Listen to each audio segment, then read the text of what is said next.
Welcome, everybody. Welcome to today's episode of the Law of Self-Defense. And it looks like I messed up the Rumble stream. Let me see if I can fix that in real time.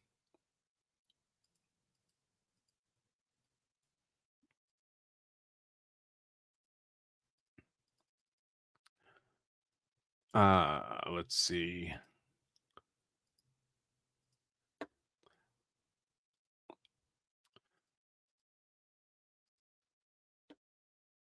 Okay, that might have worked. I can't believe it. Had a little wrinkle there because, of course, we intended to do the show yesterday, but obviously we had other more important content to cover yesterday. Let me make sure everything is streaming the way it's supposed to be. And it looks like it is. Okay, so welcome to today's episode of the Law of Self-Defense. I am, of course, attorney Andrew Branca for the Law of Self-Defense. And we are here today to talk about this event a few days ago in New York City. A couple of shoplifters go into a liquor store. They get caught attempting to steal merchandise, get thrown out of the store. The confrontation continues out in a sidewalk. The liquor store owner takes a swipe at one of the thieves. Unfortunately, the liquor store owner has a gun in hand. And when he strikes the thief, he discharges the gun, striking the thief with a bullet. So we'll be looking at the lawfulness or lack thereof. The store owner has been charged with a 7-year felony. The thief has been charged with petit larceny, which is only a misdemeanor, a year or less in probably jail, if they do even that. So that's what we're going to discuss today. And some vagaries of this happened in New York City. So New York state law is what applies, New York state criminal law. We'll talk about the various mental states that may be at play here, the weird way that New York state deals with the crimes of assault and battery, as we normally talk about those legal concepts, assault and battery. New York uses slightly different terminology, which can create some confusion. And all right, with that out of the way, let's go ahead and start the formal launch of today's show.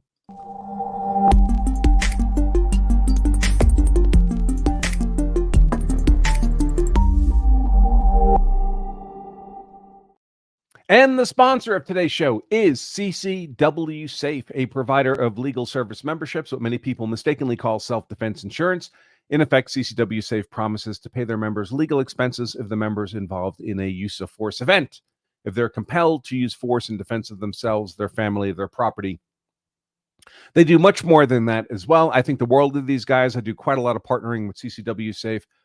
There are other companies out there in the marketplace that purport to do similar things. Some of them are worth considering to see if perhaps they're the best fit for you. I found personally that CCW Safe is the best fit for me. I'm personally a member of CCW Safe. My wife, Emily, is personally a member. Some of the other offerings out in the marketplace are just garbage, folks. They're dumpster fires. I would not recommend under any circumstances. So I can only urge you to make an informed decision. And I would encourage you to take a look at CCW Safe and see if, like they're the best fit for me, perhaps they are the best fit for you. I trust CCW Safe. I don't trust all the others. If you'd like to learn why I trust CCW Safe to have my back, you can go to lawofselfdefense.com/trust. I have a little video there where I explain it in some detail. And at that same destination, lawofselfdefense.com/trust, you'll find a discount code for 10% off your own membership at CCW Safe. Maybe join me as a member of CCW Safe at lawofselfdefense.com/trust. All right, so let's take a look at this tweet. This is from the account of Colin Rugg. I don't know Colin, but I know he does quite a bit of reporting on crime and use of force events that I find pretty even-handed. So he's been a good source of these kinds of news events and even-handed reporting on them. I don't know anything about his politics or attitudes towards the Second Amendment or anything like that. But in terms of this kind of stuff, I found them to be a useful source of content for our shows. He writes, New York City liquor store owner is facing 7 years in prison after shooting a thief who assaulted him and tried stealing from his store. The incident happened after Francisco Valereo and his brother Luis caught Kevin Pulatasi and Edwin Paquiza stealing. The owners shoved them out the door before the thieves, both 20, started kicking and punching them. Valerio then tried swinging at one of the thieves while holding a gun, which was allegedly fired on accident, hitting Pulatasi. I'll just interrupt to say, on accident it's by accident, not on accident. Continuing, Valereo is facing 2 counts of assault, which could land him in prison for 7 years. The 2 thieves were charged with petty larceny and face up to a year in jail. And there's video here. We have video from inside the store and outside the store. So I'll go ahead and play that now. Make myself small down here. And as you can see, it starts in the store. The petty thieves have been caught. The shoplifters have been identified as shoplifters. And they're being physically grabbed and removed from the premises. First of all, is this lawful by the shopkeeper? Can he use force to stop a theft? I mean, this is clearly non-deadly force. He's just going hands-on, grabbing somebody. There's no threat of death or serious bodily injury to the shoplifter here.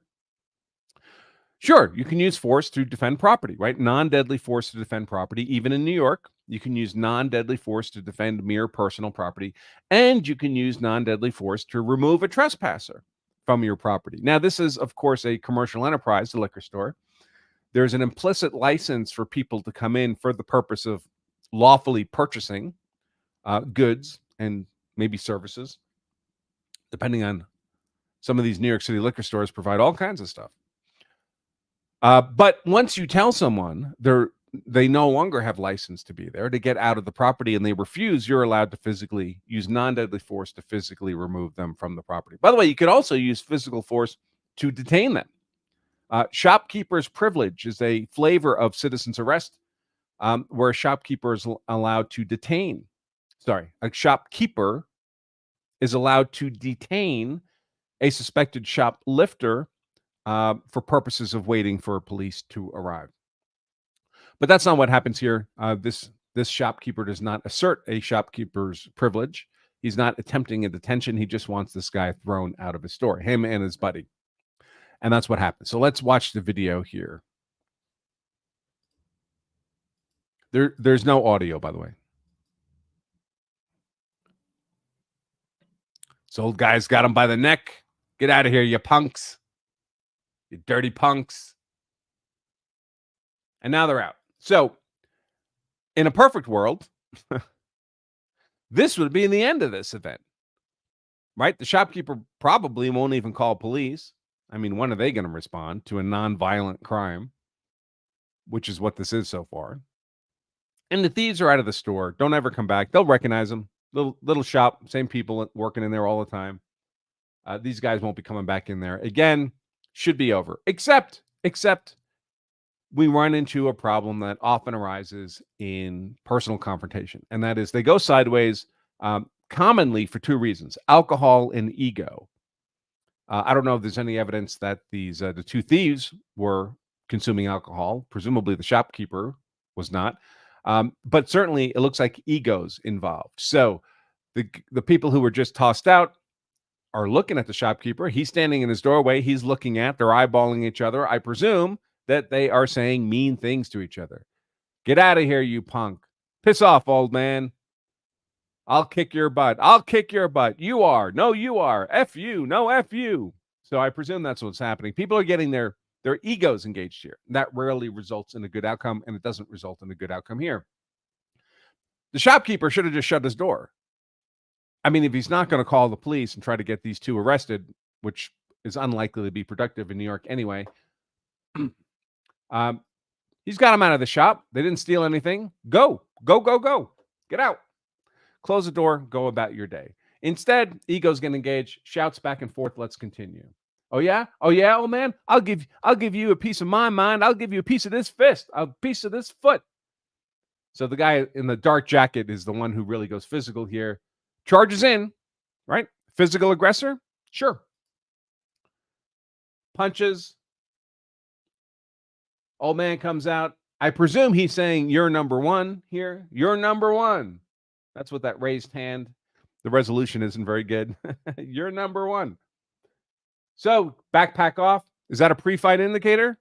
Amongst all this other stuff, the charging back at the door, the fighting stance here, are these all things you should recognize as pre-fight indicators, both for your own assessment of whether you're facing an imminent threat of harm, AOJ, as well as being able to articulate to other people why that perception was a reasonable perception? Sure, charges in, grabs the door. Hard to tell if that's the old man's arm or leg. It looks like the old man's hand is on the crossbar in the door, actually. So the thief is kicking and punching. He's not entering the store, though, right? I mean, the fight's really in the doorway. The thief is really outside. And now the old man and his buddy come out. So now what's happening? Is the thief backing up here? Who's the initial aggressor now? Is it the shopkeeper and his buddy? Maybe his employee? Maybe his agent? Now, has the thief regained innocence here by withdrawing from this fight, by backing away from the fight? I mean, he might try to argue it. If you're trying to regain innocence, no longer be the aggressor, by withdrawal in communication, the communication can be constructive. It can just be your physical act of withdrawing from the fight to indicate to a reasonable person that you no longer wish to fight. I think that would be a hard sell here because clearly the thief is still prepared to fight. Now, he might say, well, I'm just prepared to defend myself. Now it's 2-on-1. Two guys coming after me. Of course, the thief has his buddy there in the red jacket too. I can't remember now if red jacket gets involved. All right. Comes out, bang. So that's the swipe. I added the bang, of course. Here comes the hand. There's a gun in hand. It looks like he never makes contact. It looks like he misses. But apparently what happens here is as the arm goes to full extension and he thinks he's going to hit, maybe he clenches his hand on the pistol, depresses the trigger, fires the shot that hits the thief in the black jacket. Ow, ow, ow, oh, ow. I should have put those on the screen. Ow, ow, ow. I'm shot. Get out of here. Oh, there's the gun. You can clearly see the gun in the shopkeeper's hand there. By the way, I don't do gun law. I especially don't do New York gun law. In New York, it's a very different matter to be allowed to be in possession of a gun in your home or your business than to have a concealed carry permit.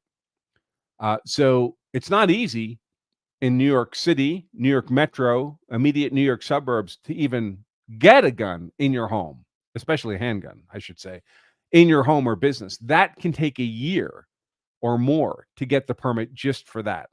But they do not issue licenses for concealed carry. Or if they do, it takes years to get one. So it's quite possible. The shopkeeper I know was not charged with a gun crime. So I presume that he was legally in possession of the gun, and it's a liquor store. They're subject to robberies. It would be an easier scenario in which to obtain a license to have a gun inside the shop. He's not walking around carrying it concealed out in public. That would be a completely different matter. Let's see. So everyone, I presume everyone is surprised. I don't think the shopkeeper shot this dude intentionally. This would be a really weird way to shoot somebody, right? That would be the oddest. I guess what was that movie with Angelina Jolie? Was it Wanted? Was that the name of it? Where they present the gun with a twisting motion so that the trajectory of the bullets goes around the pig. Yeah. It was this, right? See if I can pull up the this movie. with Morgan Freeman, Chris Morgan, Angelina Jolie. But I don't think that's what this shopkeeper was trying to do here. I think he was trying to punch him. I don't even think he was really trying to pistol whip him. I mean, you pretty much have to be within arm's reach of someone's head, right? That's a pistol whipping. You don't pistol whip someone in their abdomen with a handgun. I think he might have forgotten he had a gun in his hand, and he was just trying to strike some kind of punch, and clenched his hand and unintentionally discharged the gun. I expect is what happened. So, and the guy in the black jacket gets shot. So the shopkeeper has been charged with assault, and it looks like it's assault in the, let's see, second degree, because they say he's subject to 7 years. Assault in the second degree in New York is a class D, as in David, felony. That's the one that's good for up to 7 years. And assault is, let's see, let me pull it up here. Assault in the second degree, a person is guilty of assault in the second degree when, with intent to cause physical injury to another person, he causes such injury by means of a deadly weapon. Now, even if you believe that this shopkeeper did not intend to fire the shot, so he did not intend to cause serious physical injury, he certainly intended to cause physical injury. That's even if he forgot he had a gun in his hand and he's just throwing what he thinks is a punch, that would be physical injury. And in fact, he's doing it by means of a deadly weapon. Now, the statutory language here is a little ambiguous, right?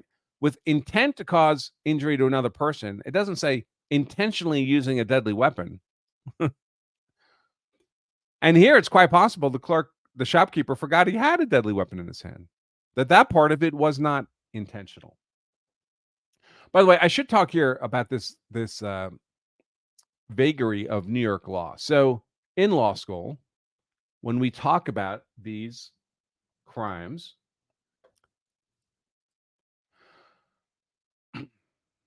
these assaultive crimes, we generally talk about them in, obviously it's law school, so in an academic sense. And this is true of me, who went to law school in New York State. We still talk about it in the same. This is how the law school textbooks talk about it. This is where you threaten or use force against another person without killing them. If you kill them, we're talking murder or manslaughter. But you don't kill them. You threaten or cause them some injury. We talk about two different crimes conceptually. One is assault.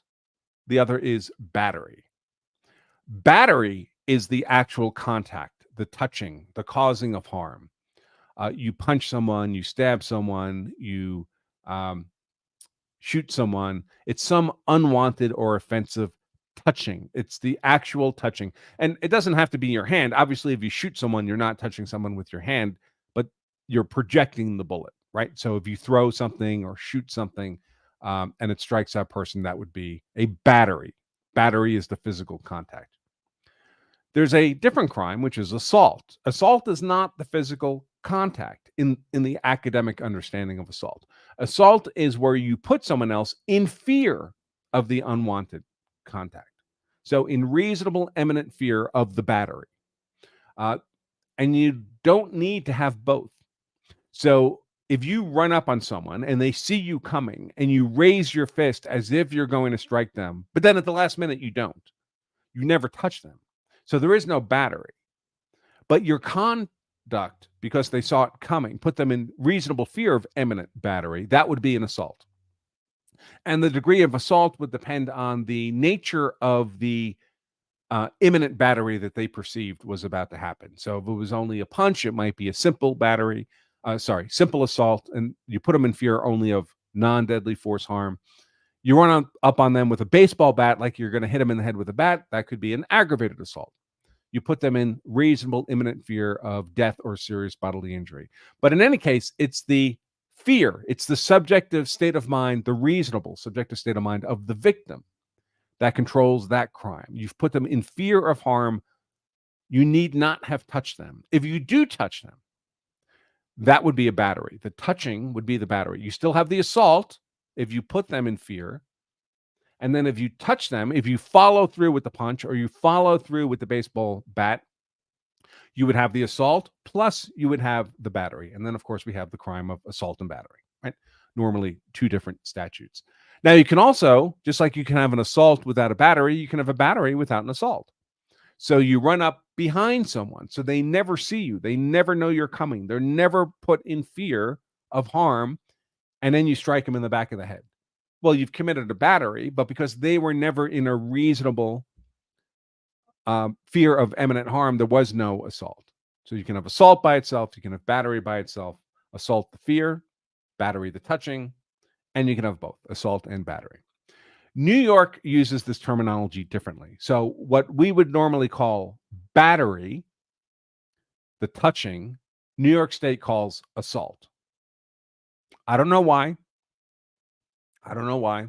So when we look at the assault statute, for example, here,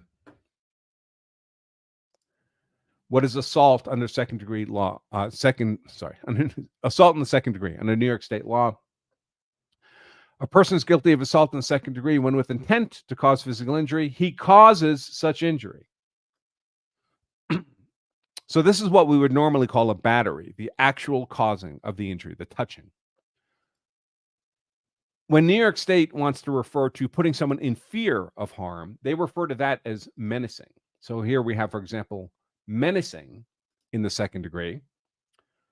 A person's guilty of menacing in the second degree when he or she intentionally places another in reasonable fear of physical injury. That's what we would normally call assault. So just for purposes of that clarification. But when New York State says assault, they don't mean what we normally mean, what I normally mean when I'm talking about assault. They mean the actual conduct. So let's talk about the various mental states that could be at play here. Now, it could be, it's theoretically possible that this clerk, when he does this, throwing action with his arm, and fires the shot at the apogee of that throwing arc, that he intends to shoot this thief. Of course, the clerk's presumably not saying that. I didn't intend to shoot him. If he did intend to shoot him, the crime charged would certainly be an aggravated form of assault, intent to cause death or serious bodily injury. But more importantly, his legal defenses would be different. For one thing, under New York State is a duty to retreat state. So before you can use deadly force in self-defense, if you have a safe avenue of retreat, you're required to take advantage of it before you can use deadly force in self-defense. Did this clerk have a safe avenue of retreat? I mean, yeah, he could have retreated back into the store. In fact, he went to the fight, right? So New York State would characterize him as an unlawful deadly force aggressor that loses the element of innocence because of his aggression. And the only way to regain innocence now would be by withdrawal and communication, by withdrawing from the fight and communicating you no longer want to fight. And really, the only way to do that would be to withdraw back into the shop. Well, that didn't happen. So there's no way this clerk could justify an intentional shooting of this thief as a lawful use of deadly force under New York law because he violated New York's duty to retreat. So he lost the element of innocence, or he violated, I should say, the element of avoidance as well as losing the element of innocence. And under New York law, avoidance is a required element of a claim of self-defense, and therefore, that's it. You've lost self-defense. So hopefully this is not an intentional shooting. And New York State, I don't believes that it's intentional shooting either. So then what's the next? If it's not intentional, what's the next lower mental state that carries legal liability? In this case, criminal liability. That would be recklessness, where you know you're creating a risk of unjustified harm to another, and you consciously ignore that risk, and the harm results. The classic example, of course, would be drunk driving. You get drunk in a bar, you get behind the wheel of a car. You're not intending to run anybody over on the way home, But driving drunk creates an unjustified risk of harm to others. And if you do run someone over on the way home because you're drunk driving, that would be an involuntary manslaughter, a reckless homicide, and a crime. The next level of mental state below recklessness is negligence. And that's not sufficient for criminal liability. It's sufficient for legal liability. Negligence is where you were not consciously aware that you were creating an unjustified risk, but a reasonable and prudent person in your circumstances would have been consciously aware. So you should have known you were creating a risk. And we all have a generalized duty not to cause unjustified harm to others, just under civil law.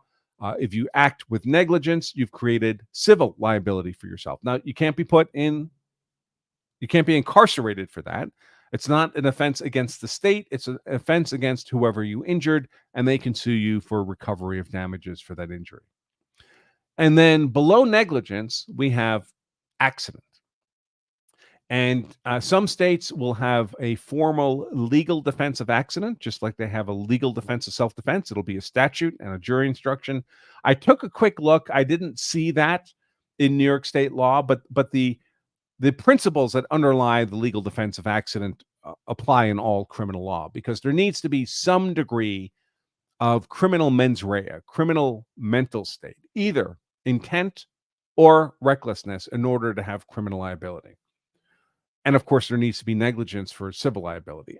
The idea behind accident is that you engaged in some conduct and there was a bad outcome. Someone was injured, maybe even killed.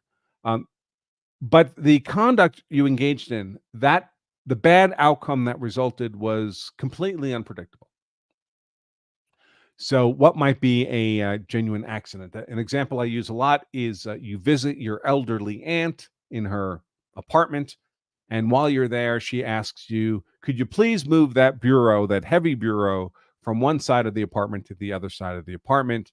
And you say, of course, Auntie, I'll be happy to do that. So you lift up this heavy bureau, you carry it across the room, you put it back down on the floor of the apartment, and unbeknownst to you and unknowable to you, termites had eaten out the floor joist of the new location for the bureau. The bureau falls through the floor and lands on the old lady in the apartment below and kills her. Now, is that a bad outcome? Sure, it's a death. Is that death justified? No. I mean, that old lady in the apartment below was not threatening you. There's no justification of self-defense. It's not even really legally excusable because you never intended to cause her harm at all. And importantly, the bad outcome was completely unpredictable and unknowable to you. And if something is an accident, there is no criminal liability and there is no civil liability. This could have been the case in the Alec Baldwin shooting, by the way, in theory. If you imagine that Alec Baldwin was holding the gun in his hand on the set, maybe hadn't checked it for live ammo, just like in the real case, but he never intentionally pointed it at Helena Hutchins, nor cocked the hammer, nor pulled the trigger. Instead, what happened is he was just holding the gun in his hand in a safe direction, uncocked, no finger on the trigger, and a piece of the ceiling in the church, because the church was old and decrepit, collapsed and fell on him. And when it struck him, the gun went off. That might be a genuine accident, completely unforeseeable that would happen, and therefore that the bad outcome could possibly occur. Of course, that's not what happened in the Alec Baldwin case, but that's how accident would work. The trouble with applying accident or even negligence in the context of a inherently dangerous instrument is the nature of the inherently dangerous instrument. So something is an inherently dangerous instrument when its misuse can readily cause death or serious bodily injury. This would apply to things like explosives. This would apply to things like dangerous chemicals, heavy construction equipment like a crane. Misuse of any of those things can readily result in death or serious bodily injury, and it applies to guns. Guns are inherently dangerous instruments. That's why we have the 4 rules of gun safety, right? All guns are presumed to be loaded until you personally verify otherwise. Never point the muzzle of the gun at anything you're not prepared to destroy. Keep your finger off the trigger until you're ready to hear a loud noise. Know your target and what's beyond your target. Because violation of those rules can readily result in death or serious bodily injury. Inherently dangerous instrument. So when you know you're handling an inherently dangerous instrument, it gets difficult to argue accident. It would have to be something like the ceiling falling on top of you, something that outrageous. Absent that, you know you have a gun, and to cause injury, you have to violate some combination of the rules of safety that I just covered. So it's not enough that the gun's pointed at someone when it shouldn't be. If your finger is off the trigger, if you've checked to make sure there's no live ammo in the gun, it's not enough if your finger's on the trigger if it's not pointed at anybody or there's no live ammo in the gun. It doesn't hurt if there's live ammo in the gun if you don't point it at anybody. Don't put your finger on the trigger. So you have to violate some combination of those rules. And even if you've never been formally taught those safety rules, we all know that if it's a real gun, it can hold real ammo. It's designed to hold and fire real ammo. The ammo comes out of the muzzle. It's actuated by pressing the trigger. We all know this. So you're presumed to know the ways in which a gun can be dangerous and how to prevent the gun from causing death or unintended death or serious bodily injury. What that means as a practical matter is it's almost impossible to commit an accident, a legal accident, or merely legal negligence with a gun in hand. If there is a bad outcome, it almost automatically qualifies as recklessness, which is now sufficient for criminal liability. Because remember, negligence, only good for civil liability, is where you should have known you were creating a risk, but didn't have a conscious awareness of it. If you have a conscious awareness of the risk and you ignore the risk and a bad outcome occurs, that's a crime. That's reckless conduct, criminal conduct. If you're holding a gun, and you know it's a real gun, you can't reasonably argue that, well, I should have known it was dangerous, but I didn't have a conscious awareness that it was dangerous. No, it's an inherently dangerous instrument. You're presumed to have a conscious awareness of its dangerousness. That's recklessness. If you then act in a way that causes a bad outcome, you were consciously aware of the risk, you ignored the risk. That's just manslaughter. And that's, of course, what Alec Baldwin is facing in his upcoming trial. By the way, there was several interesting motions and responses and rulings by the Alec Baldwin court. In particular, the most notable was just a day or two ago. Judge Morrow, the presiding judge in the Alec Baldwin prosecution, denied the defense motion to dismiss the indictment against Alec Baldwin. So we are going forward with the trial in July 9th, I believe. Now, I see questions in here in the comments about it. I will be covering the more interesting of those motions and responses. And in particular, I'll go over the judge's, because she provides an explanation of why she denies the defense motion.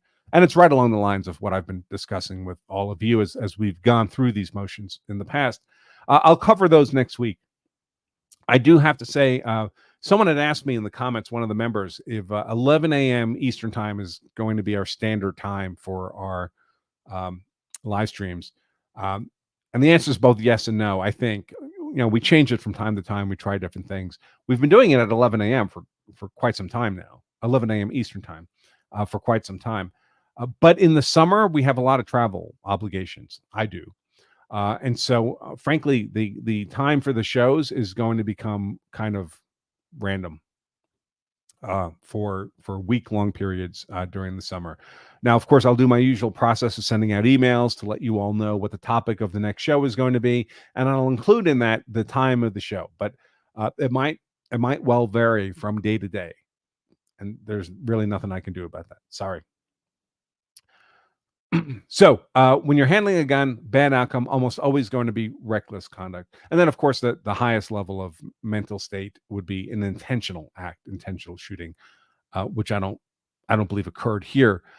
I think there was an intent to cause harm, a punch at least, and there was a gun in hand. And that's what got us to the second-degree assault under New York law and the prospective 7-year sentence. Now, for people saying, well, I can't believe the clerk the store clerk is facing a longer sentence than the thief, the clerk wasn't allowed. The shopkeeper was not legally allowed to shoot the thief. It's a different crime to shoot someone than it is to steal a bottle of liquor. Stealing a bottle of liquor, whatever it may be, is going to be, in this case, petty larceny. Petty larceny is a simple misdemeanor below whatever dollar amount is the threshold under New York state law. And that's it. Typically going to be maybe 90 days and probably no time at all. And that doesn't justify shooting someone. It arguably, in this case, doesn't justify striking them after the attempted theft is over and the prospective thief is out of the store and on their way to re-engage, even verbally, and then to use physical force upon them out in the street when they're backing away. It doesn't surprise me that the state has charged here. Now, might the state ultimately dismiss the charges like they did with the gentleman who was the clerk in the convenience store, who an angry dude came into his little booth. Remember that? Also in New York City, and the clerk stabbed him and killed him. He was initially charged I believe, with manslaughter, with a killing crime. And there was a public outcry. It was perceived as an injustice, even though I did my legal analysis. Technically, under the law, that could have been a perfectly valid prosecution. But of course, people are outraged about the crime situation in New York and the lack of enforcement and punishment. There was the bodega guy, right? It was, and ultimately they dismissed the charges against him. That could happen here too. It depends, prosecutorial decisions. Prosecutors are elected. The head prosecutor, the district attorney, and they're subject to political pressure.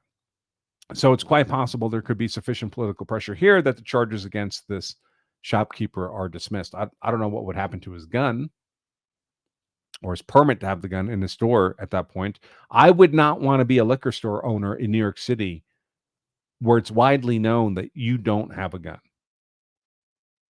That would be bad. I can tell you, when I was a young man, I worked in a convenience type stores in New York State, and in very, very sketchy neighborhoods, to say the least.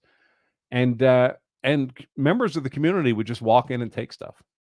Just take stuff off the shelf, take beer out of the cooler in the back, and just walk out with it. And if you said anything about it, even, hey, you got to pay for that, they threaten to kill you. And, you got to leave that store at the end of your shift, sometimes late at night, especially if you're closing. And they're hanging out in that parking lot 24 hours a day. And I personally had zero confidence that they were not going to kill me if I caused them trouble. Now, you would tell the owner of the convenience store, and of course he would tell you, well, he doesn't want you to get killed either. And periodically they would actually post a local cop in the store, standing there doing nothing all day. And while he was there, as you might imagine, people stopped engaging in this kind of blatant shoplifting behavior. But he was only ever there for 2 or 3 days. And as soon as he left, everything was back to normal.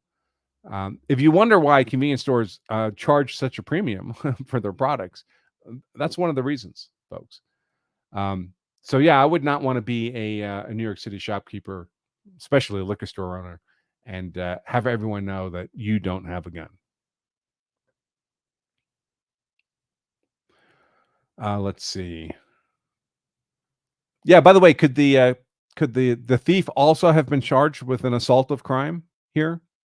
Sure, because he went back and starts throwing blows with the shopkeeper, right? Presumably because the shopkeeper told him you were number one. But it's up to the prosecutor to decide what charges they want to bring or not bring. They didn't have to charge a thief with anything if they don't want to. They didn't have to charge him with petty larceny.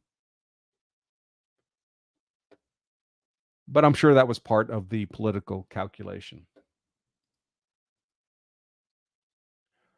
All right, folks, I'm going to take a look at questions now from the Law Self-Defense members.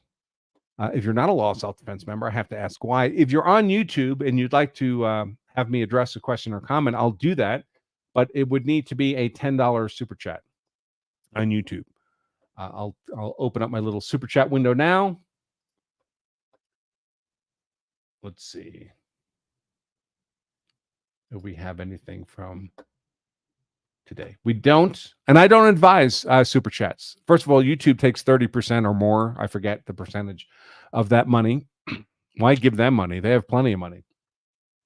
And it's $10 a question. Instead, you can become a Law of Self-Defense member, just 99 cents for a 2-week trial, and get all your questions answered for free. And after the 2-week trial, it's still less than $10 for a whole month of being a Law of Self-Defense member. Less than $10 a month. And I'll answer all your questions for free. For free. So you don't have to do them one at a time. All right, let's take a look.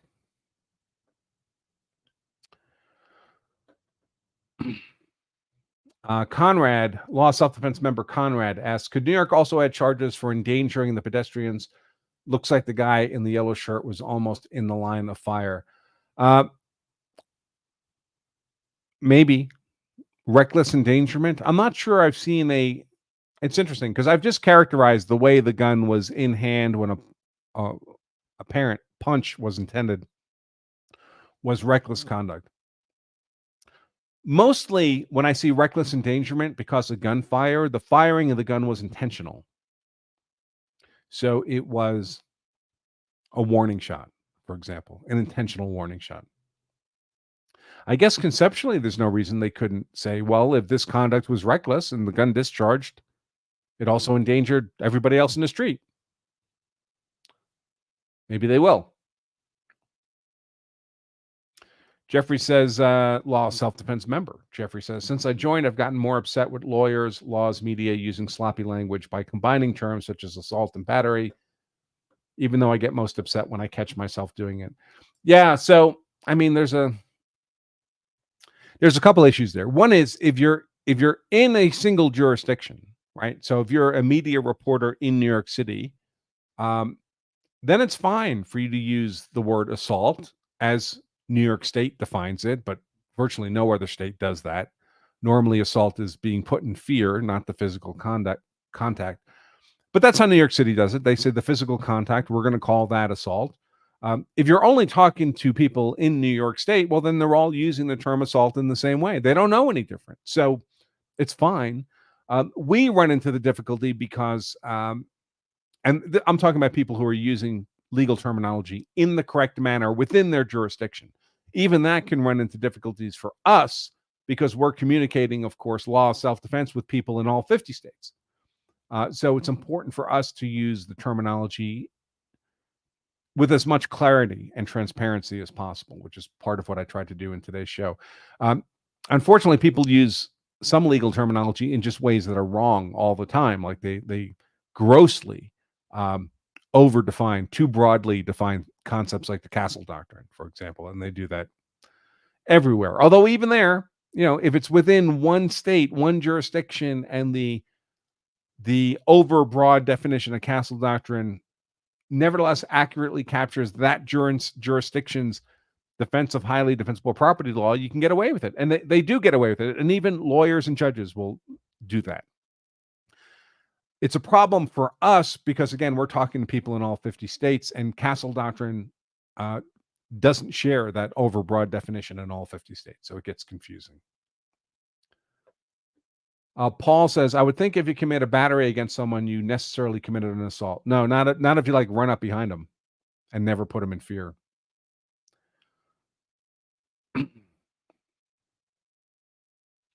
Robert says, so the shop owner was reckless because he violated the rules against safety. I would put it differently. I mean, the technical definition of reckless is the shopkeeper, by throwing a punch with a gun in hand, knew he was creating an unjustified risk of death or serious bodily injury.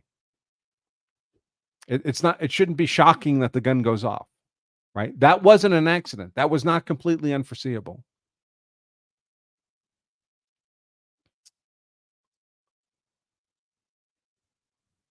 Let's see. Wendy says, off topic, do you have any info on that shooting in Virginia on or near the property of a military officer? Seems like it happened way outside the home. Foreign man here illegally photographing his home is shot. I haven't heard anything about it, Wendy. If you want to email me something about it, I'll be glad to take a look. Let's see. Oh, is that all the member questions? Am I going to get most of my Saturday back pretty quickly? That would be awesome. Let me check super chats again real quick just to make sure. Okay, that's all good. And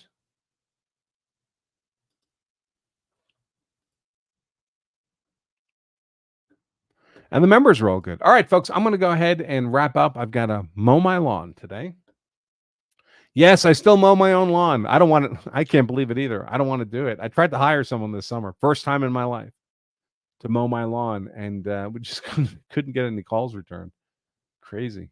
What a world, huh? That's what happens when the government pays people not to work, which if you don't know it, that's what's happening. The government's paying people not to work. That's how you have such a healthy supply of protesters available, and Antifa and BLM and homeless tent encampments. All these people are getting money and they're not getting it from working. It's just being distributed to them. You're welcome. All of you out there doing that, wherever you may be, you're welcome. All of us here at Law Self-Defense are paying for you. All right, folks. Just remind all of you, if you carry a gun, so you're hard to kill. That's why I carry guns. It's why I carry a knife. It's why I carry pepper spray. It's why I study jujitsu. So I'm hard to kill. My family is hard to kill. If you do any or all of that, so you and your family are hard to kill, then you also owe it to yourself and your family to make sure you're hard to convict as well by learning the law of self-defense. Until next time, I remain Attorney Andrew Branca at the Law of Self-Defense. Stay safe.